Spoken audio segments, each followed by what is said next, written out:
Hello, listeners of the Energy is Love podcast. Thank you so much for tuning in, guys. Thank you so much for sharing the show, subscribing to the show, all those things that you've been doing. We really appreciate it. Of course, you know where you can find us, energieslovepodcast.com. Find us on Facebook, find us on Instagram, find us on Twitter, find us on Google Play, find us on YouTube. Anywhere and everywhere, go find the podcast for the universe and share it. If you happen to be listening to us on iTunes, please take a moment and rate the show, review the show, subscribe to the show. That's a great way to help the podcast grow and expand and reach more listeners. But we love you guys, and we love you for listening to the show and sharing the show. Now, this episode of the podcast is brought to you by our beautiful, wonderful sponsors. First off, we have the Soulworks Fair. Yeah, that's right. They sponsor the show. You've heard them on the podcast. We've been at the fair recording before. We've had plenty of guests on the show who participate in the fair each and every month. The next one's coming up Saturday, September 24th, 11 o'clock, Dancing Cranes Imports in Salt Lake City, Utah. The address is 673 East Simpson Avenue. My wife Stephanie and I are going to be at this next fair. So it's a great opportunity to come out and meet us in person, sit down. We'll actually be there providing sessions for people. So we hope to see everybody out. If you haven't been and you live in the area, remember Saturday, September 24th, 11 o'clock, Dancing Crane Imports, the Soulworks Fair. It's a wonderful, wonderful event. And of course, as always, we have to thank Crystal Water Float Spa for sponsoring the podcast since its beginnings. Since the very first episode, Crystal Water has been a sponsor and huge supporter of the podcast. So go check them out, crystalwaterfloat.com. Go to their Facebook page, Crystal Water Float Spa. Check them out. I don't know how you can't have known or heard about floating, especially if you listen to this podcast. But if this is the first episode, maybe go research. Realize that floating is one of those things that can help you with damn near every aspect of your physical, mental, emotional, spiritual part of your body. If you live out in the area, please contact Crystal Water and come hop in one of their tanks. I guarantee you're going to love it. Crystal Water Float Spa is also the U.S. distributor for the Dream Pod, the only distributor for the Dream Pod here in the United States. So if you're looking to open up your own float center, now you can get your Dream Pod in the U.S. shipped directly, super convenient, super easy. The customer service for Dream Pod is bar none the best in the industry. Go to dream-pod.com and learn all about the Dream Pods and how wonderful of a tank they are to float in and own. And then contact Crystal Water Float Spa and get your tank. On today's episode of the podcast, wonderful interview with two amazing people. It was a husband and wife team, Nathan and Melissa Black, who came out and they were on the podcast. Nathan and Melissa are part of the Freedom Catalyst, freedomcatalyst.com. They are wonderful, amazing people. Nathan and Melissa help clients on an individual basis reach their fullest and maximum potential. Essentially, their genuine, authentic approach and connection to people really helps to find the deeper meanings of who they are and what they really truly can be in this life. Speaking with Nathan and Melissa was really a wonderful experience. They were a lot of fun. They're newlyweds. They've been married less than a year, so that was kind of fun. But you guys will definitely hear their energy and enjoy this episode of the podcast with my beautiful, wonderful guests, Nathan and Melissa Black. Oh, yeah. Go to Facebook and search out the Freedom Live group. That's where they do a lot of stuff for the Freedom Catalyst. Well, they'll be posting a lot of information, keeping up to date with all the amazing things that they have going on. So go check them out. Remember, freedomcatalyst.com or their Facebook group, Freedom Live. But here we go. Sit back and relax and enjoy this episode with Nathan and Melissa Black, the podcast for the universe. Enjoy. You're listening to the Energy is Love podcast. Energy is love. The Energy is the Love podcast. The Energy is Love podcast. Energy is love. The Energy is Love podcast. The podcast for the universe. The Energy is Love podcast. So that's it. We're ready to go. Awesome. Yeah. There's not some big intro. There's not some big thing. We just start talking. We just start chatting. So it's pretty easy. How are you guys? Fantastic. Amazing. Introduce yourselves first and foremost, because anytime we have multiple guests on, so at least then that way the listeners know who the heck's talking. I introduced you guys beforehand. There's a whole promo before and everything like that, so people know who I'm talking to, but now they can put the name with the voice. So introduce yourselves for me. Melissa, you go first. Okay. So my name is Melissa Black, and I'm from St. George, Utah, but now living in Pleasant Grove with my husband, Nathan. And we've been married for almost a year now. So we're just living there, building the business together. It's a little bit about me. Nathan. Yeah, I'm Nathan Black. What she said. We also been. It's been a big journey for us. Like, I'm sure we'll get more into this story later, but yeah, we're living there and living life, living the dream, building the business, just loving life. It's kind of funny. I'm wearing a shirt right today that says "I love my life." But that's a good shirt. I like it. It's true. I do love my life. So. That's a good thing. And mine is pink, so mine's even better. How did you guys meet? Are you both from St. George? I was living in St. George. At the time. Her family lives in St. George. My family's up in Idaho, but it was at a dance. We were at some dance, and actually, that's the first thing I remember. I mean, I know we met before that, but it was a dance when I first really noticed her. So. Yep, I remember he's a ballroom dancer as well. He has a lot of talents. I married a very talented man, and so he was a super good dancer, and he was wearing suspenders, and he was just really attractive. And I was asking him to teach me how to dance. It was just really fun. Oh, very cool. And you guys have been married for just over a year. Mm-hmm. Yeah, just under a year actually. But, yeah. Cool. So let's just dive right into it. Let's Sure. talk about the business and what you guys do. It's Freedom Catalyst, right? Yes. Mm-hmm. Tell me a little bit about, first and foremost, how it came to be. Like, how did it come to be? How did you guys get involved with it and get it going and everything like that? Yeah, so the Freedom Catalyst was actually started by my sister about 10 years ago. And the main purpose of it was to help people experience financial, mental, emotional, and like spiritual freedom, like be the catalyst for that change in their lives. Mm-hmm. So she took the format of like mentoring, one-on-one training for people. And she worked with a lot of youth, did a lot of youth camps and stuff. Very, very good at it. Teaching online, made her living online for like 9 years. And then she met Tyler, who is they're now married. He's my brother-in-law, and he took it to a whole new level because his background is actually in Thai yoga therapy.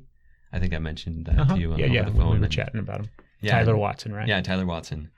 And so he had this background in Thai yoga therapy, and he was always really good at doing healing and natural healing and that kind of stuff. And he actually, from his story, he got married and he was struggling so bad. Like all this money was not coming to him, or he would try to enroll someone, or he went around to 26 different companies like, I can help you, and all of them like, what do you do? Like, you look like you're 16 years old. Yeah. And it was finally when he learned some things about enrolling clients, like being totally authentic, coming from a place of total authenticity and enrolling people and enrolling them in their lives, that the business skyrocketed. And so that business went from 0 to 6 figures in 7 months. And then about that time, our story is kind of, I was working in a totally different field. I was in a restaurant. And like, were you waiting tables or something?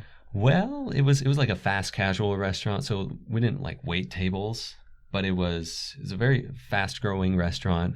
I started out as $8 an hour breakfast guy. Nice. Like, I was there 4:30 every morning making French toast, right? And shortly after working there, they came to me actually because I'd made the commitment. I'm like, yeah, I'm gonna give it my all, 100%, be the best breakfast guy they can have, right? And so they came to me and they said, hey, we're expanding. We're looking for store owners. We'd like you to interview to do that. So I went and I did that. They liked what they saw. I started training, joined their store opening team. And I was doing all that. And I realized actually it was really coming to a head right about the time that I met Melissa. Mm-hmm. she was instrumental in helping me make a shift. All good wives are. Yes, I'm so glad she's in my life. So about that time, I started realizing that wasn't my passion, because I would literally get to a point where during work, I was a manager. I knew everything about that store, but I would take quote unquote bathroom breaks, and I would just go into the bathroom and just sit on the floor because it was so stressful and I hated it. It's a great business, wonderful food, all that just wasn't for me. The restaurant business, I did a ton of work in restaurants over the years. I used to wait tables, I used to cook, bartend. I did all. So you'd know. Yeah, and it's a very fast-paced environment, highly stressful. I mean, it's go the entire time. And if you're the manager, if you're involved on that upper management level stuff, then I imagine it's even more, because you have to worry about everything. Yeah. I just had to worry about the tables I was waiting on, but. Oh yeah, and you had to worry if somebody didn't show up for work, like you're short-staffed, then people get angry and then all that. And I was basically on track to have that times 100, because I was going to own my own store, not just manage one, but own it. And they're very manager-owner oriented, so you own it, but you also work it. Yeah. Which is a great system, but it wasn't for me. And about that time, through a lot of discussions with Melissa, I came to a point where I realized I had to take a leap of faith and figure out what it was that I really wanted to do with my life and what mattered most.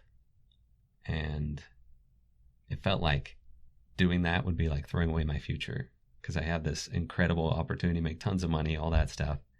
And so I did make that choice. We said, okay, 2 weeks before we got married, actually, I called them up and said, I'm done. Well, you can imagine their reaction. Wah!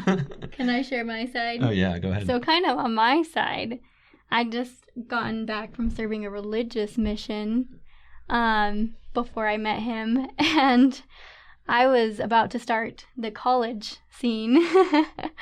And I came back and I was like, I need to change the world. I need to change thousands of people, millions of people all over the world. And I want to serve them and I want them to think differently. And then I was looking into degrees and I was like, I am not finding anything. I looked into humanitarian work. There wasn't a humanitarian degree.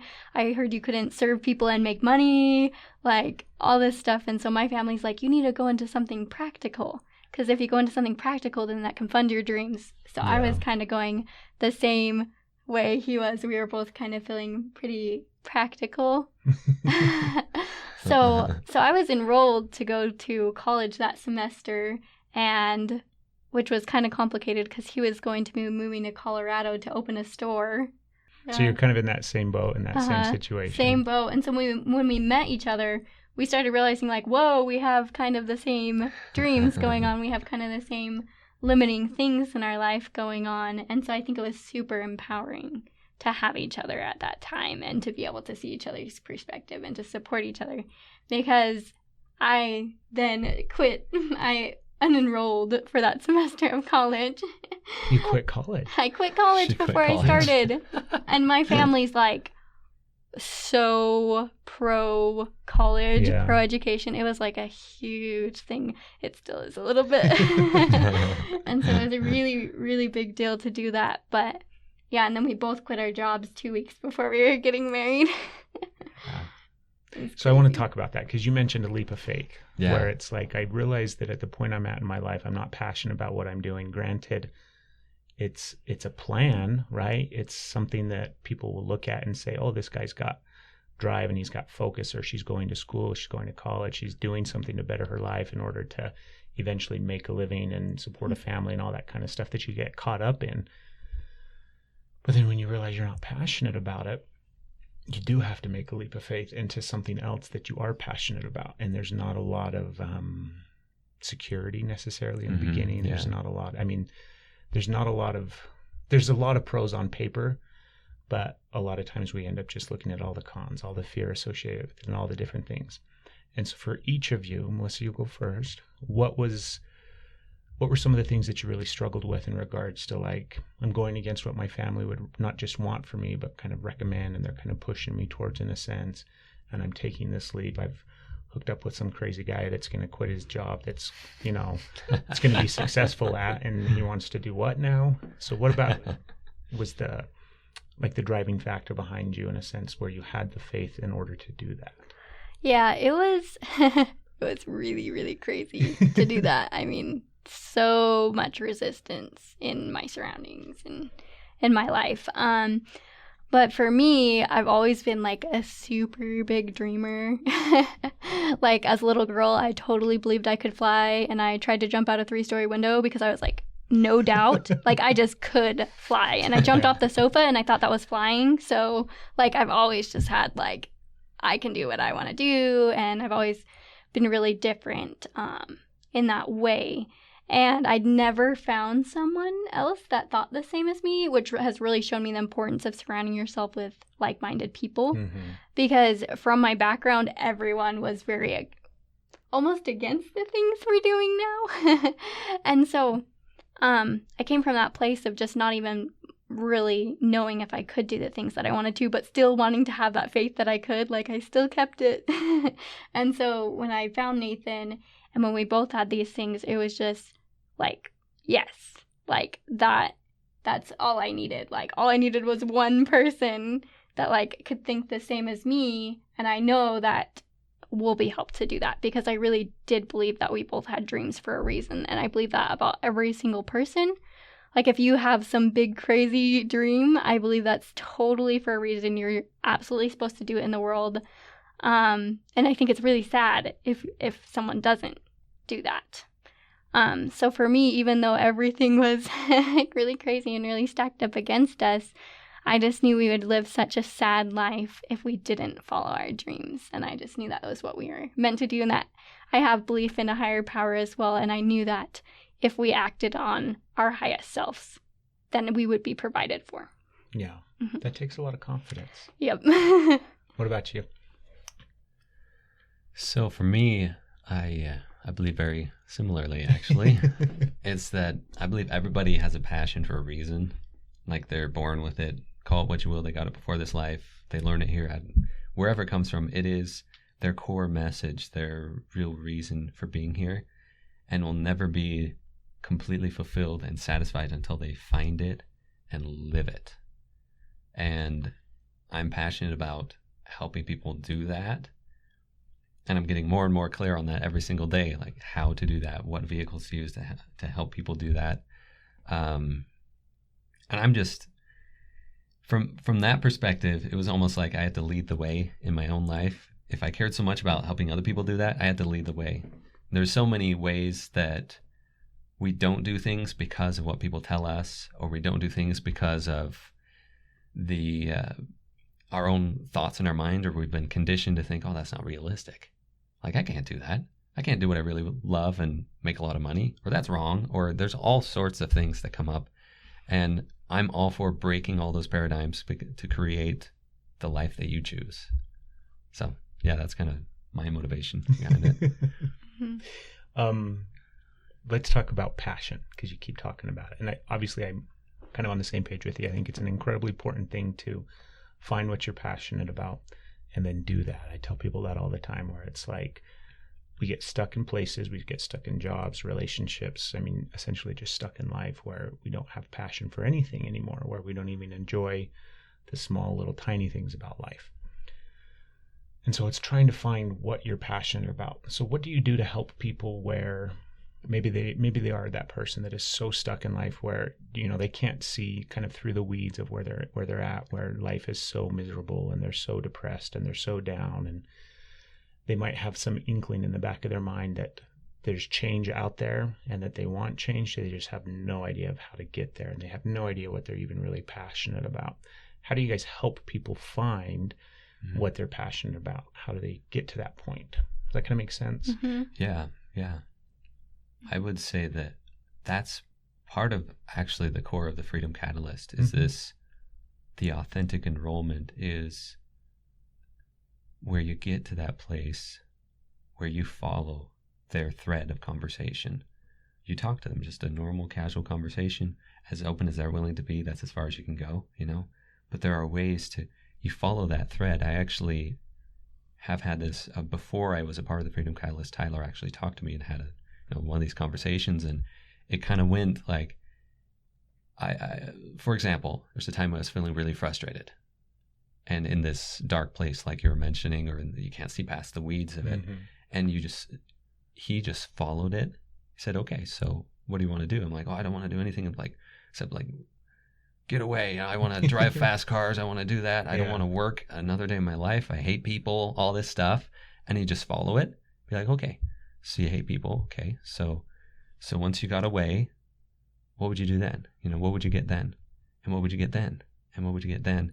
And at that, there comes a point in everybody's conversation where if they don't stop themselves, that you'll actually get to what's actually going on. For me, it was that I was feeling stopped in my life. I was feeling frustrated with work because at that point, it was several years ago, but at that point, I wasn't getting things that I really wanted to. So I was like, well, heck, I don't even want to be here, right?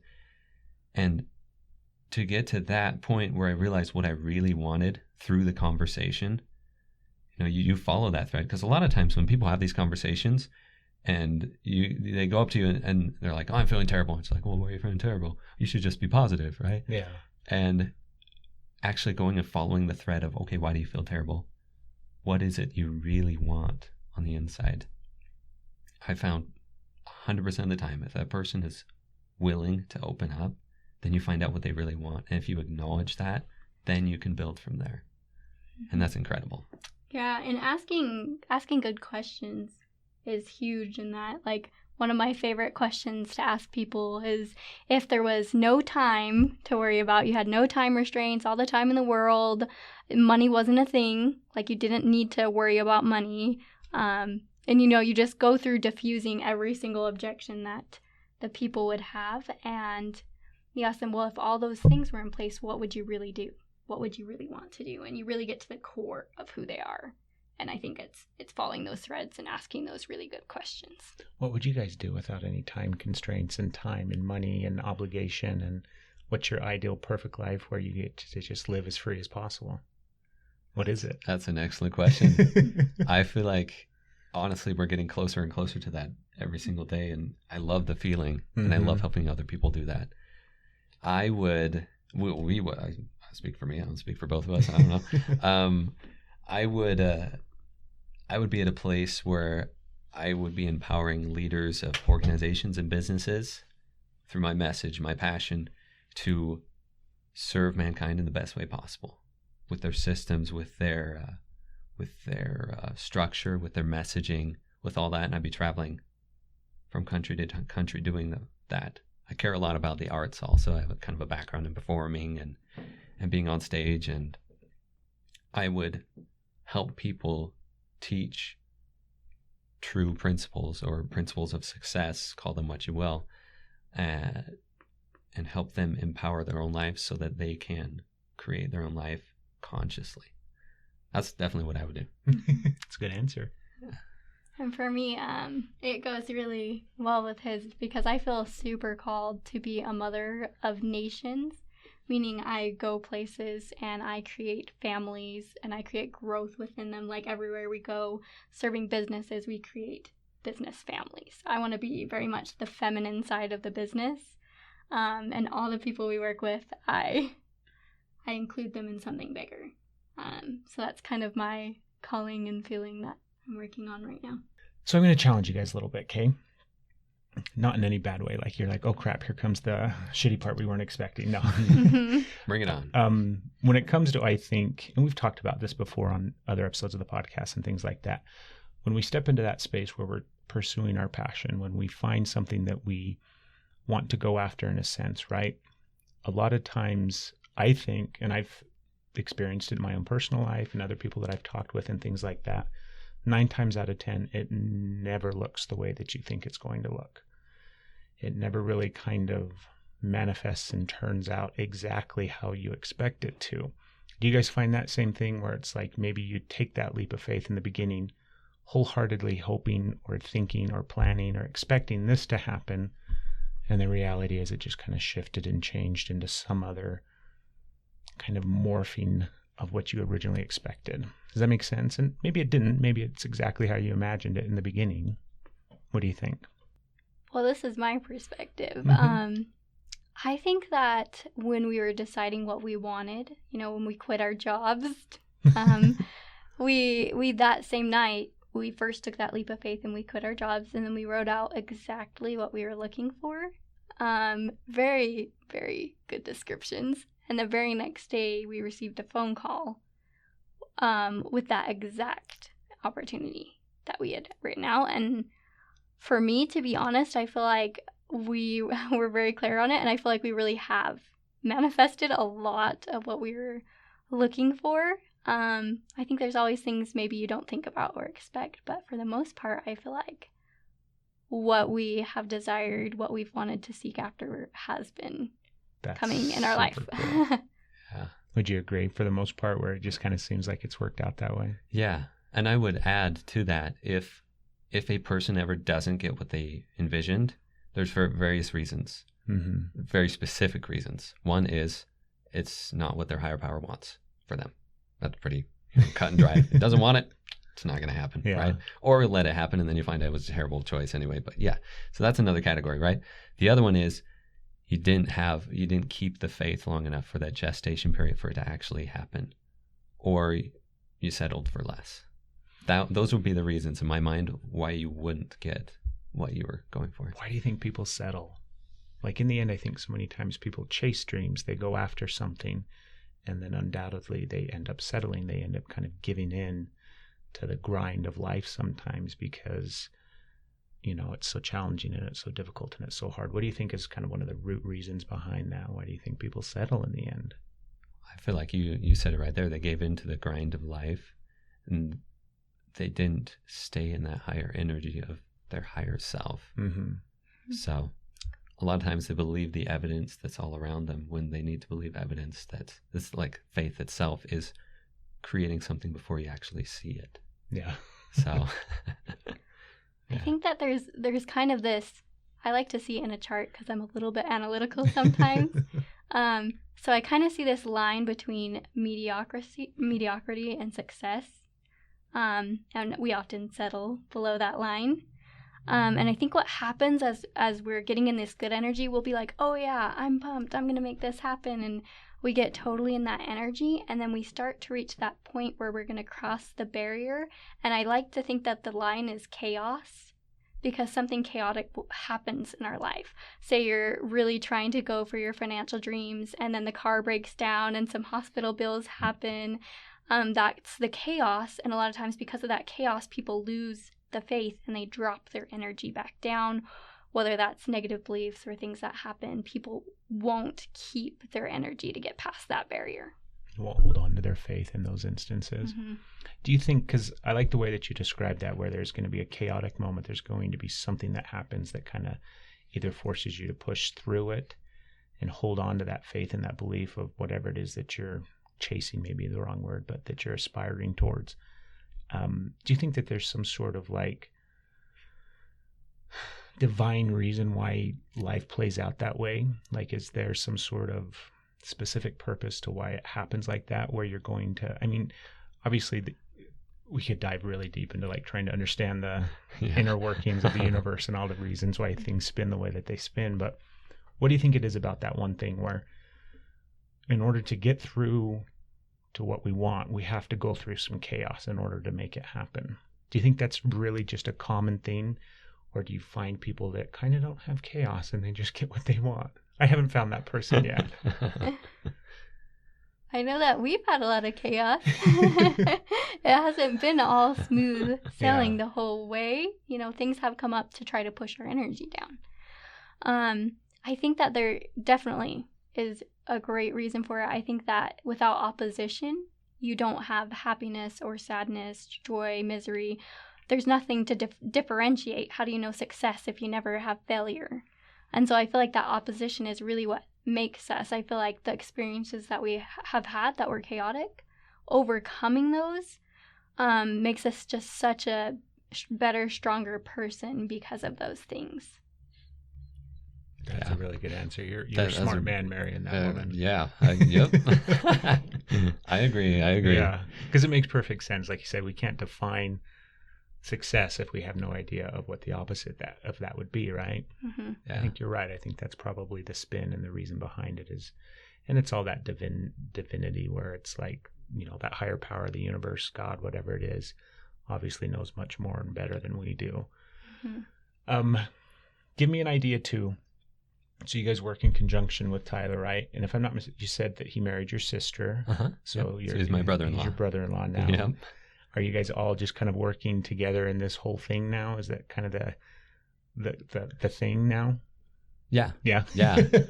Yeah. So we're working with them. We're helping them with the Freedom Catalyst. Yeah, it's funny because we've done a lot of stuff. We've traveled with them, went to Disney World together. It's kind of a fun family business type thing. Do you guys do anything else besides this? Meaning, do you have some other source of income or some part-time gig still or anything like that? We're creating our own message right now, our own business. It's going to be geared towards a different audience, that kind of stuff. It's not in like total creation yet, but that's in the works. Mm-hmm. So, yeah. Let's shift gears and let's talk about, because first off, I like everything that you guys are talking about. And I think the fact that you guys made that leap. How long ago was that where we decided we're going to quit our jobs? And you said it was 2 weeks before you guys got married. Yeah. So it's been just over a year, a little bit, right? Maybe a little less than a year. Yeah, a little less than a year. Mm-hmm. Yeah. What were some of the really big challenges that you've seen in that time span?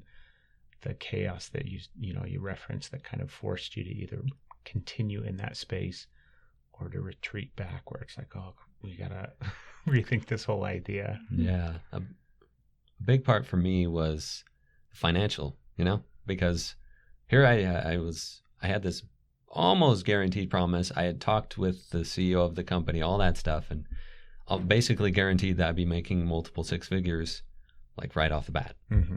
And so have this huge thing going on, and then they were going to sell out in the future within the next 5 years. Everybody who had a stake in the business would make huge money, and for me, it did come up several times with that leap of faith, like, well, how am I going to make money beyond that, right?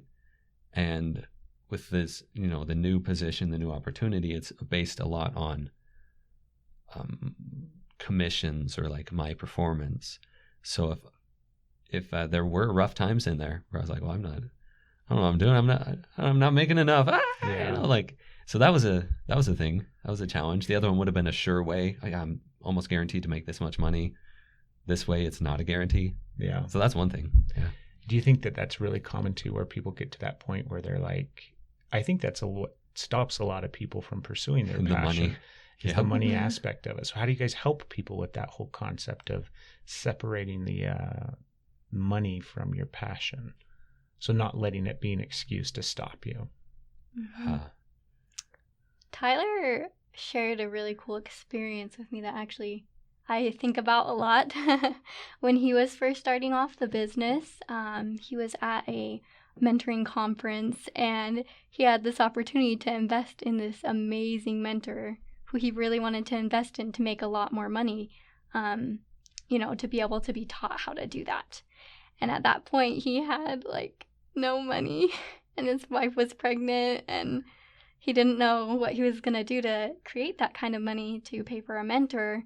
But in that moment, he had this instance where he thought, he had the thought pop into his head, who are you going to serve, money or me? And it was just, that thought from his higher power, like, are you going to choose to serve money in this life and in this world? Or are you going to choose to serve your higher power or your higher self? And that has come up a lot in my mind as we've been doing this. And when financial, worries or things have come up, that who am I really serving? Am I serving money? Because if I am, then the other choice would have been the better one. Yeah. To begin with. But that's not who I choose to serve. Yep. Yeah, and if you ever make a choice based on the money, like, I'm not going to do that because I don't have that money, you're serving money. It's crazy. Yeah. And what I like to do with people with your question, like, how do we help people get over that? Mm-hmm. Is I help people understand that they need 3 things to be successful with their business or making money, all that stuff. They need identity, meaning they need to know who they are. like who are you really, like deep down, right? Who it is you really are, and what your message is, what you love, right? That's the first thing.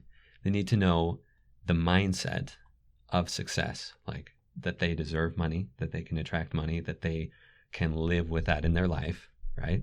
And then they need to know strategy or structures. So often people say, I just got to think positive, I got to do all this, and they don't have a structure, a strategy for how to ask people for money, how to package your message so that it makes sense, so that people want to invest in it. So what I do when I'm having these conversations with people and they're on that brink, they're about to make that decision of faith, oh, do I do this or not? I help them understand those three things. Say, hey, if you can get your identity, you can understand your message. If you can get the mindset, we can clear out limiting beliefs like you don't deserve money or things like that. And we can give you a structure for how to do it. It's going to work. And when you combine all three of those things, it's almost like you don't have to let go of they can see that sharing my message is actually the best choice because I'm passionate about it and I can actually make money doing it at the same time. Yeah. I think that's such a hard thing for people to grasp is, we talked earlier, I've got 4 kids. We've got 3 teenage girls. It's a nightmare. They're awesome, but it's horrible at times. But I'm at that point in life where, like, my oldest is a senior. She's going to be graduating and going out to college and everything like that. And I totally tell all of them, like, do what you love, pursue your passion, whatever that is, whatever, you really love to do. And they're all very creative and they like to do different things, but that's what I want them to go after. But it's really challenging too, because in the same sentence, I'll talk to my oldest about, like, you have to have money for gas. And, like, she talks about all of these different things. And I'm like, well, fact is, when you get out there, it's not as easy as you think it is, and how you're going to pay your rent and all these different aspects and stuff. But I think it's so important to not get caught up in that minutia of what we associate money equals this, and without money I can't have that, and all of those different things, and really just stay in that space of, this is what I'm passionate about, this is what I do, and then the universe, God, whatever it is, will provide everything else that I need. Do you guys see yourself, like, tell me what you see in the future as far as where you guys are headed? I know you talked a little bit briefly earlier about we want to travel the world and we want to help, do you know what I mean, humanity and all these kind of, and that's beautiful. I'm paraphrasing it. I'm not minimizing it by any means. It's a beautiful, beautiful thing. But what do you guys see yourselves doing 5 years from now, 10 years from now? Like, how do you see the evolution of what you're doing right now and the way that it's expanding? Where are you guys going with it? That's an excellent question. We've been have you been kind of in that space trying to figure that out? We have been, actually, just on the drive over here. We had a long drive over here, so we're just talking about it. We're like, yeah, what are we going to do? This and that. And so. See, I'm intuitive. There you totally go. Yep. Awesome. But what do you see? What do you guys see? Yeah, we definitely have big plans. I don't know. Do we want to talk about what we were talking about in the car? Oh, we can do the Cliff Notes version. Okay, Cliff Notes version. Basically, we want, in the short run, we're looking to start working with small businesses, but in the long run, we want to start working with, the huge, giant businesses of the world, to be at such a place that they actually come to us, and we decide how many we want to help, because we want a lot of time freedom. But we still believe if you can get to the very highest parts of these really big businesses and empower the leaders, to empower all their teams, to empower all the people, and you actually start this huge movement in the world, because those people have so much power. And so our plans are to travel to work with these big business leaders throughout the world and to make that kind of global impact. So let's play a game. Let's play the game where you guys are going to step outside of it, and you're going to imagine that you guys are your clients now, and they're coming to you with this space and time, and they're in this point in their life, and this is what they want to achieve. This is the vision that they have where they want to go. So how do you guys help yourselves go from where you're at now to where you want to be? It's kind of trippy, right? It's a weird question. Like, what would you do? What would you do to help that person, that couple who's very good at what they do? They have a very clear message, like the things that you talk about, where they know who they are. They have their identity. They have their message. They're very secure and confident in that. And now they have this vision and this focus of where they want to be. Like, how do you help them get there? So in the context of them being a business leader, Let's use that, because I Okay. believe there's different ways to serve mankind. Some people do it through healing. Some people do it through like missionary work. Some people do it through business, and that's what I feel like my calling is helping business people help their people. So say I'm a client. Let's have fun with this. What that would look like. Pretend I have a business and I'm selling waffles. These are like the best waffles in the world. Well, you're the breakfast guy, so Oh, right. yeah, you got the waffles down. I know how to do that. I did learn how to crack 2 eggs with each hand at that So job. 4 at the same time. Yeah, 4 at the same That's a time. good Yeah, I'm talent. telling you, I got That's a some short order skills. cook right there. Yeah, that's good. Anyway, so I've got a business. I'm selling waffles to the world, and I've got 5 employees. We'll just go with the small business idea. And I care passionately about this. I love doing this, and then I love donating to charity. That's my thing. But I've been struggling with my business, or I want to know how to take it to the next level. If I were the client and I were going to pretend like you were the business, right? Or you were our message or what we were sharing, right? Uh-huh. I would go to you, and how you would help me would be, first off, figure out what my message is, like the core message. Because I do this, we talk with a lot of network marketers, for example, and they'll be in like a health product, and they'll start spouting off this product changed my life. I lost blah, blah, blah, blah, blah, blah. It's the same thing. But the thing is, that's not their message. That's results. That's that stuff. But their core message is, I care about helping people have better health. That's the thing. So you would help me get really clear on my message and why the heck I'm doing all this. That's one. Why I'm selling waffles. We're just using a silly example. Okay. And then we would talk about that. We would figure out what I want, my ideal lifestyle. Like, what do I want? My family life, my time, how much money I want to be making, how much that business would affect my lifestyle. Because I believe in building your business around your ideal lifestyle, not the other way around. You don't build your lifestyle around the business, right? And then we would go through like what's happening currently, talk with your employees, figure out how they're feeling, find out what their dreams are, and then create a way, like go through methodically through the systems, through your marketing, through the messaging of your business, so that they can help first off, you help your employees feel happy about their lives. Well, first off, you help me feel happy about my life, and then my employees, and then our customers. That's kind of how I view it going out. Yeah. Yeah. You talked earlier and you mentioned you want to bring femininity, you want to bring the feminine aspect of side to the things that you guys do and when you talk to people and stuff like that. So there's this whole concept and idea in the realm of spirituality and all the kind of things that where they talk about the divine masculine and the divine feminine, where there are these two, they're not opposing in any way, shape, or form, but there's these two forces that exist kind of out there in the universe, out there in the cosmos, and internally within each and individual person, where you have masculine qualities and feminine qualities. And sometimes it's very stereotypical stuff that's easy to label as masculine or feminine. But a lot of times the core energy associated with those energies, that makes total sense, right? A lot of times those things sometimes aren't necessarily what you would think they are, right? So a masculine energy might manifest or show up in a certain way what you wouldn't normally think would be associated with a stereotypical masculine quality. I'm rambling here, but the reason I bring it up is, do you guys think that you have a good balance and understanding of, because I think it's a really important thing, especially when you have like a husband and wife that are working in conjunction with each other. They're kind of a team and they're doing their thing and they're running their own business, their own company, and helping people. I think they have to have a really firm understanding of how the masculine and feminine energy works as the team, meaning the couple, the relationship, but then also internally.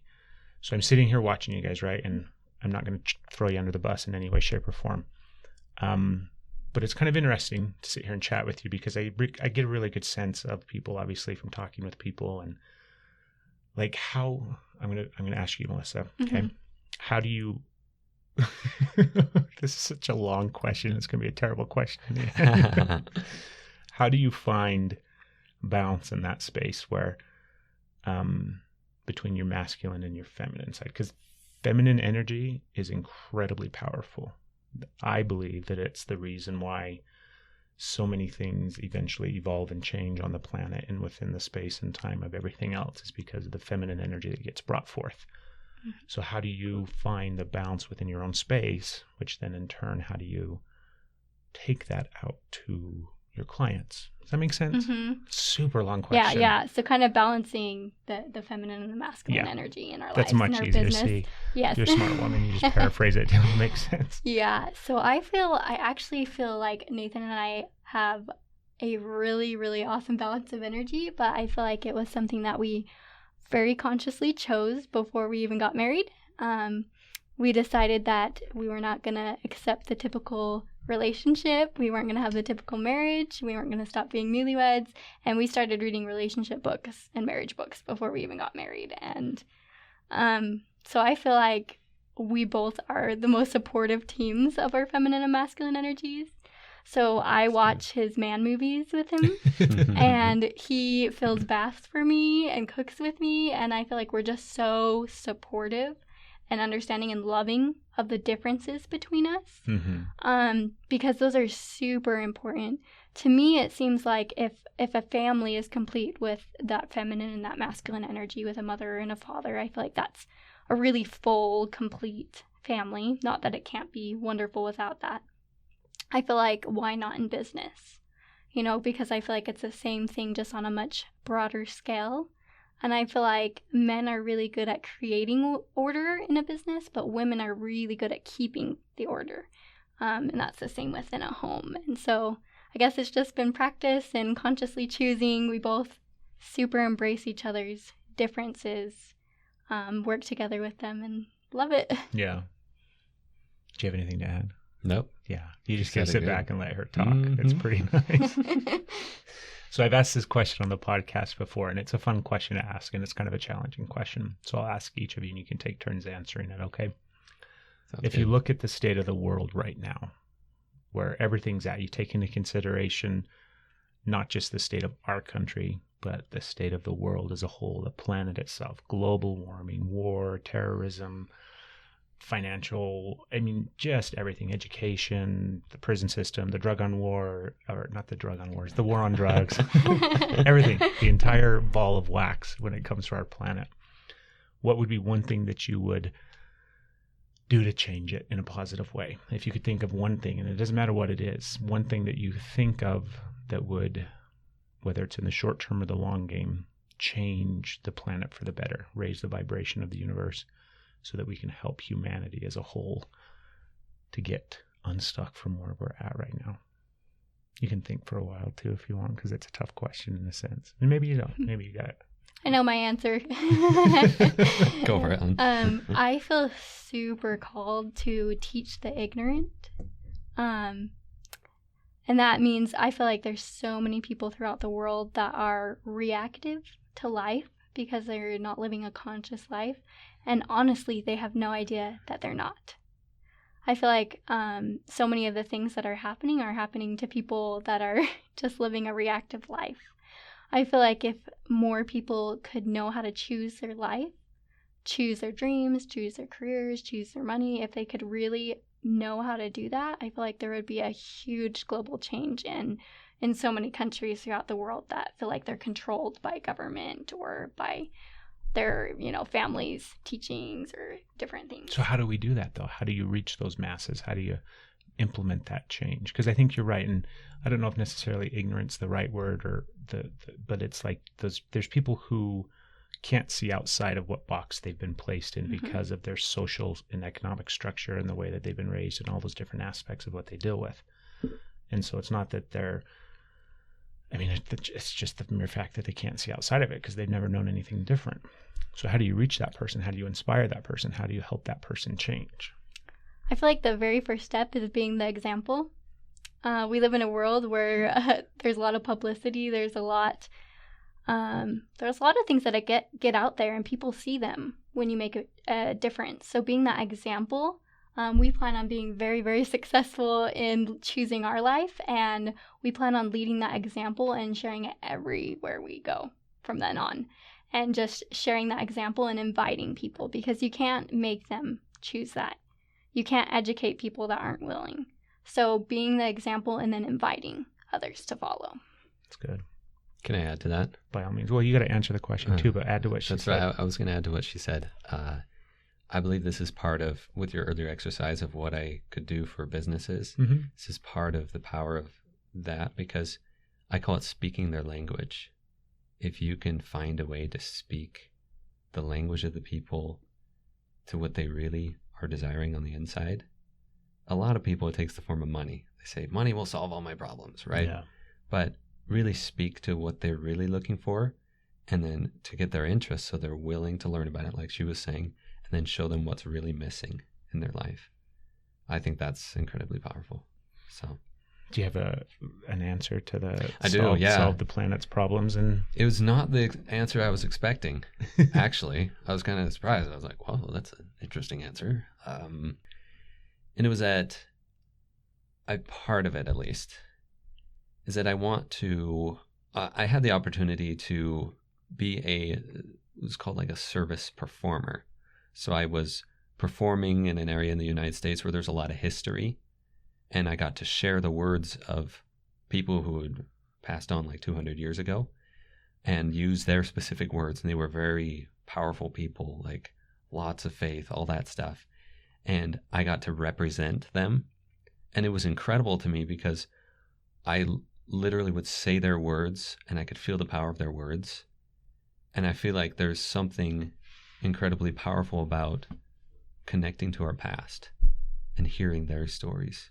So something I want to do eventually is create a way to anywhere in the world to find the heroes of that country and share their story, because I believe they all in their own right looked forward to this time that we're living right now, and we're very invested in making the world a better place. So if you can share their stories, that inspires us to make a new decision in these days. Yeah, learn from the past mistakes. Yeah. Or not even necessarily the past mistakes, but be inspired by those people that both, I would say. Lived through so much. Like, who do you guys look up to? Like, in your, frame of reference as far as what we're aspiring to do and things like that, who are the people that you look forward or look to for inspiration and guidance? And do you know what I mean? Because I think that's important on one hand, and then I also think it's important to do your stuff your way, where we don't necessarily have to follow a cookie cutter outline of this worked for this person, so I'm going to mirror it exactly the way it's supposed to. I mean, the fact is everybody's different, every business is different, every aspect of humanity is different in some way, shape, or form. But who do you guys look to for inspiration and guidance sometimes, maybe? Other than each other, my guess is you guys probably use each other quite a bit, which is a good thing. Yeah, he's awesome. Yeah, honestly, the person I admire most in this world is Nathan. Super, super admire the person that he is. But for me, the big hero that really actually sparked my belief in doing my dreams these later years was a couple from my religious mission. They were our leaders, and I saw actually their dynamics. He's a business leader in the world, actually a pretty well-known one. And his wife is very much the feminine but extremely powerful side of that. And I was able to continuously see their dynamics together, see the change that they were making with our group of people. And I was just so inspired by them. I talk about them a lot. Yep. because they really taught me so many things. And I think they're probably my number one hero of I want to be like them right now. That's cool. What about you, Nate? I have various people. Number one, besides Melissa, would probably be... It's always a good caveat. Yeah, right? It'd probably be Christ, just because he's a huge example. Like, whether you're Christian or religious or not, like, I don't know if anybody's ever read the scriptures and seen how he teaches, it's crazy. Like, how inspired and like how good he was at that. So when it comes to the realms of teaching and really caring and loving people, he's probably my number one example there. I have various other examples when it comes to business or things like that. There's a business leader in a company we were with. Well, we weren't with the company, but we've interacted with them a lot. He's incredible. Who is that? Oh, his name's Chris Crone. Chris Crone. Yeah, He's with Limitless. I think I can say their name. So yeah, they're awesome. He's incredible. Just a really good example of a good family home life, but then creating amazing things in the world. That's always what I've wanted. Yeah. So, yeah. Do you guys, I'm assuming that we don't have kids at this point, right? Not yet. Are you guys looking towards that future as well eventually, thinking that we're going to embark on that whole entire crazy big ball of chaos? Because it's chaos. Yeah, we're super excited. We're very much about like, we choose our marriage, we choose our relationship. We're going to choose our relationship with our kids. Obviously, they have their agency, but we're going to create the family environment that we want for our kids and our life. And so we're super excited for that time in our life. Down the road, huh? Mm-hmm. Guys, I can't thank you enough. I hope it was a beautiful drive out here. Hopefully it wasn't too bad. No, it was great. It was Great awesome. drive. So it's freedomcatalyst.com. Is there anything else that you guys want to share? Anything else that you want to throw out before we wrap up? Follow your dreams. Yeah, that's what I was going to say. You're incredible. You can, whether if you just have the smallest inkling of wanting to follow your dreams or create your life, I know it's possible. Excellent. So go for it. Do it. Well, thank The you, Nike, guys. right? Just do it. Just do it. Yeah, they definitely honed that in early on, didn't they? Yeah, it's awesome. But everybody go out and have a beautiful, wonderful day, and hopefully you're inspired. I have no doubt that you are in some way, shape, or form. But like you said, follow your dreams, chase your dreams, go do what you're supposed to be doing in life, because I think the universe needs you. So thank you, everybody. Are you going to choose to serve money in this life and in this world, or are you going to choose to serve your higher power? I'm all for breaking all those paradigms to create the life that you choose. Like if you have some big crazy dream, I believe that's totally for a reason. You're absolutely supposed to do it in the world.